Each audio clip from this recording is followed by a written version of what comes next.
Jam shumë falenderuese për këtë aktivitet që Federata Shqiptare e Futbollit ka ndërmarrë të organizojë sot, se është një mesazh që përcjellet jo vetëm tek vajzat që e duan sportin apo e ndjekin sportin, por tek gjitha gratë. Kanceri i gjirit tashmë mund të diagnostikohet në kohë shumë të herët, të bëjmë vizita dhe t'ia kapim në kohë këtë armik të përbetuar tonin, po themi, dhe të dalim në sukses në fund. Sporti është promotori kryesor i një jete të shëndetshme dhe kush më mirë se sa lojtarët në fushë dhe të gjithë femrat të bashkuara mund të japin këtë lloj mesazhi.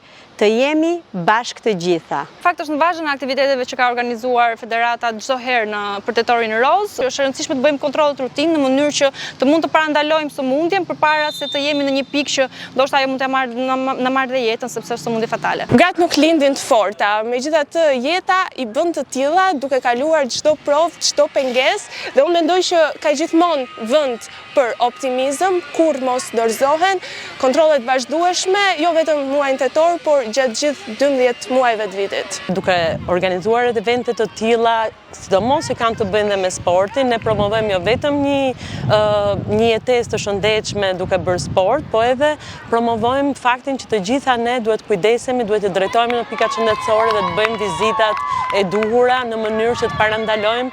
Organizimi i aktiviteteve të tilla është shumë i rëndësishëm, jo vetëm për gjatë muajit tetor, por për gjatë gjithë vitit. Sot jemi mbledhur këtu nga UN Women, nga media, nga shoqëria civile dhe mendoj që është shumë e rëndësishme për të dhënë një mesazh për të gjitha gratë dhe vajzat, për të bërë një jetë të shëndetshme dhe për të parandaluar duke u kontrolluar, jo vetëm gjatë muajit tetor, por gjatë gjithë vitit për një jetë të shëndetshme kundër kancerit të gjirit.